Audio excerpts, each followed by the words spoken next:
Bonjour à tous, j'espère que vous allez bien et moi j'ai le plaisir de vous retrouver aujourd'hui pour vous proposer un exercice de géométrie. Bien, l'exercice est le suivant. Vous avez un triangle ABC et on prend un point O à l'intérieur de ce triangle, un point quelconque. Ensuite, on note D, le pied de la perpendiculaire issue de O abaissé sur le segment BC. Et on note E, le pied de la perpendiculaire issue de O, abaissé sur le segment AC. Ainsi, le segment OD est perpendiculaire au segment BC et le segment OE est perpendiculaire au segment AC. Ensuite, on note F, le milieu du segment AB, et on va faire une petite hypothèse supplémentaire, c'est qu'on va supposer que la longueur du segment EF est égale à la longueur du segment FD. Bien. Et bien maintenant, tout ceci étant supposé, on vous propose de démontrer que l'angle OAE est égal à l'angle OBD. Bien, maintenant je vous souhaite bon courage pour chercher cet exercice. Surtout prenez plaisir à le chercher. Mettez la vidéo sur pause, cherchez-le et on se retrouve plus tard pour discuter de la solution. Bon courage.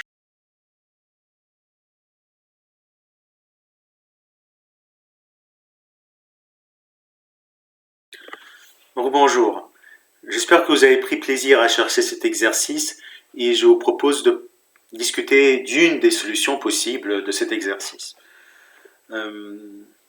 Je vous dis tout de suite que si vous avez trouvé une autre solution à cet exercice, n'hésitez pas à en parler dans les commentaires sous la vidéo. Ok. Alors, c'était quoi mon indication? Mon indication, c'était d'abord de traduire l'égalité d'angle qu'on vous demande de démontrer comme par le fait que deux triangles sont semblables, et de penser au produit scalaire. Alors, premièrement, on va remarquer que montrer que l'angle OAE est égal à l'angle OBD, cela revient à montrer que le triangle OAE est semblable au triangle OBD. Cela est lié tout simplement au fait que ce sont deux triangles rectangles, donc ils ont déjà un angle droit qui est le même, donc dès qu'ils ont un deuxième angle qui est le même, ils sont semblables. Très bien. Donc on a traduit l'exercice en le fait qu'il faut montrer que le triangle OAE est semblable au triangle OBD. Donc plus besoin de parler des angles. C'est un exercice où il faut montrer que deux triangles sont semblables maintenant. Maintenant, comment on démontre que deux triangles sont semblables? On le démontre en disant qu'ils ont des côtés qui ont des longueurs proportionnelles.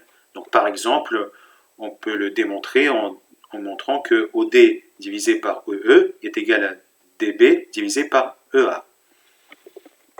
Chose qui peut aussi s'écrire comme un produit. Donc il nous suffit de montrer que OD multiplié par EA est égal à OE multiplié par DB. Très bien. Maintenant, la deuxième partie de l'indication, c'était de penser aux produits scalaires. Donc là, on a des produits de longueur. Comment on passe d'un produit de longueur à un produit scalaire? On va essayer de passer à un produit scalaire. Donc, on se demande c'est quoi le produit scalaire des vecteurs OD et EA. Et c'est quoi le produit scalaire des vecteurs OE et DB. Donc je vais les afficher sur la figure, ces vecteurs. Donc on s'intéresse au produit scalaire des vecteurs OD et EA, en rouge sur la figure, et on s'intéresse au produit scalaire des vecteurs OE et DB, en bleu sur la figure. Bien, le produit scalaire des vecteurs OD et EA, c'est la longueur OD multipliée par la longueur EA, multipliée par le cosinus de l'angle entre ces deux vecteurs. Alors, comment trouver le cosinus de l'angle entre ces deux vecteurs? Pour cela, il faut les tracer issus du même point. Donc, on va les tracer issus du point C. Et donc, on va tracer un vecteur de même direction et de même sens que le vecteur OD issu du point C.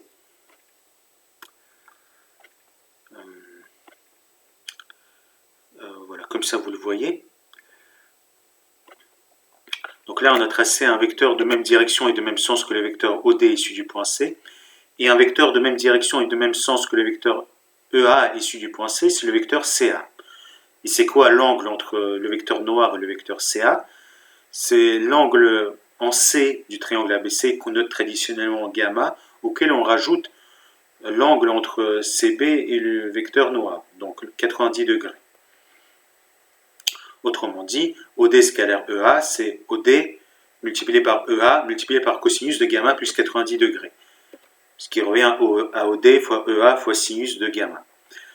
Ok. De même, pour trouver le produit scalaire du vecteur OE par le vecteur DB, c'est pareil que OE multiplié par DB multiplié par l'angle, par le cosinus de l'angle entre les vecteurs OE et DB. Donc pour cela, on va les tracer issus du point C. Donc on trace le vecteur de même un vecteur de même direction et de même sens issu du point C, de même direction et de même sens que OE issu du point C, et un vecteur de même direction et de même sens issu du point C que DB, c'est le vecteur CB.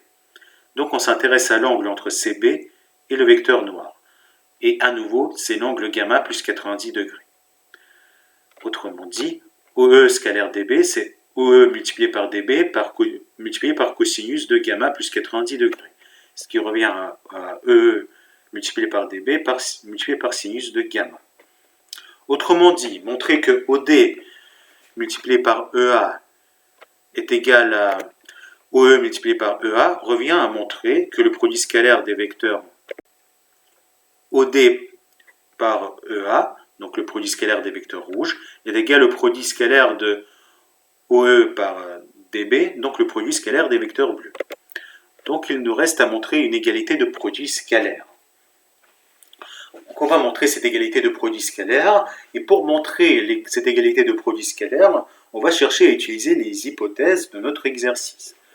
Alors la première hypothèse de notre exercice, c'est que EF est égal à DF. C'est une égalité de longueur. Mais vous savez qu'une égalité de longueur, cela revient à dire que à une égalité des carrés de longueur et donc à une égalité des carrés scalaires des vecteurs associés. Donc cela se réécrit comme le carré scalaire de EF est égal au carré scalaire de DF. Maintenant,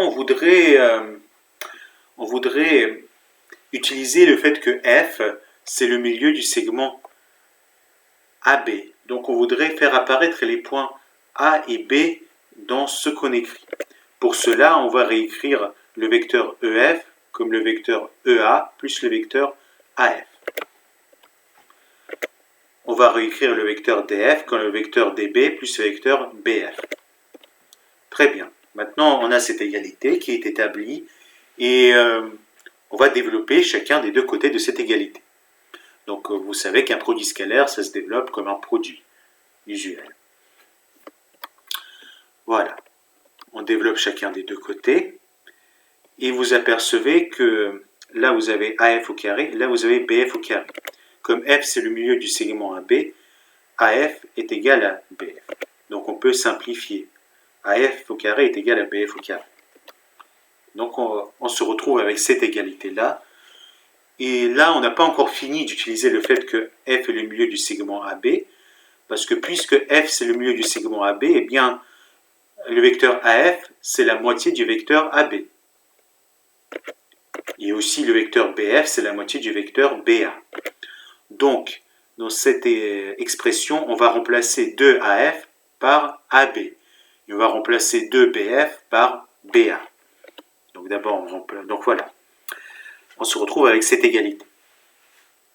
Maintenant, vous vous apercevez que la gauche de cette égalité peut être factorisée par le vecteur EA et la droite de cette égalité peut être factorisée par le vecteur DB.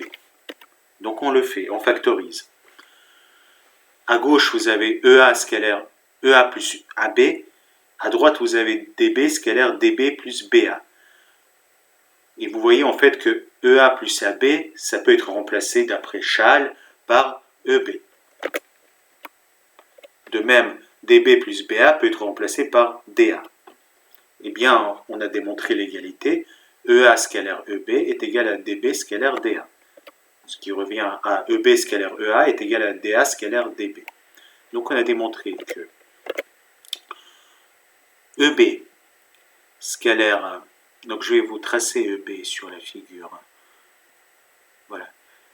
EB scalaire EA est égal à DA scalaire DB. Donc ce n'est pas exactement ce qu'on voulait démontrer. Nous, on voulait démontrer autre chose. Si vous vous rappelez bien, on voulait démontrer que OD scalaire EA est égal à OE scalaire DB. Alors que là, on a démontré que EB scalaire EA est égal à DA scalaire DB. Autrement dit, dans cette égalité, on voudrait remplacer EB par OD et on voudrait remplacer DA par OE. Donc, on va encore travailler un tout petit peu. Donc, on voudrait faire apparaître OD dans cette égalité. Donc, pour cela, on va remplacer EB par une somme de plusieurs vecteurs, par EO plus OD plus DB. Comme ça, on fait apparaître OD dans notre expression. Voilà, on n'a plus besoin de tracer le vecteur EB maintenant. De même, DA, on va le remplacer par DO plus OE plus EA. Voilà, et on n'a plus besoin de faire apparaître le vecteur DA. Très bien, maintenant on peut développer chacun des deux côtés de cette égalité. Et maintenant, regardez un peu EO scalaire EA. EO scalaire EA, les vecteurs EO et EA sont orthogonaux. Donc EO scalaire EA vaut 0. De même, DO scalaire DB, DO scalaire DB vaut aussi 0. Donc on peut simplifier. Et on se retrouve avec cette égalité-là. Maintenant, regardez, dans cette égalité, on a DB scalaire EA, et ici on a EA scalaire DB, ce qui est la même chose. Donc on peut simplifier par ces deux choses-là. Et on se retrouve donc avec OD scalaire EA est égal à OE scalaire DB. C'est exactement ce qu'on voulait démontrer. Bien, je vous remercie pour votre attention et j'espère que vous avez trouvé cette solution instructive. N'hésitez pas à poser vos questions en commentaire si vous en avez, ainsi qu'à partager d'autres solutions que vous aurez trouvées à cet exercice dans les commentaires en dessous de cette vidéo. Je vous remercie de m'avoir suivi et on se retrouve dans une prochaine vidéo. À bientôt.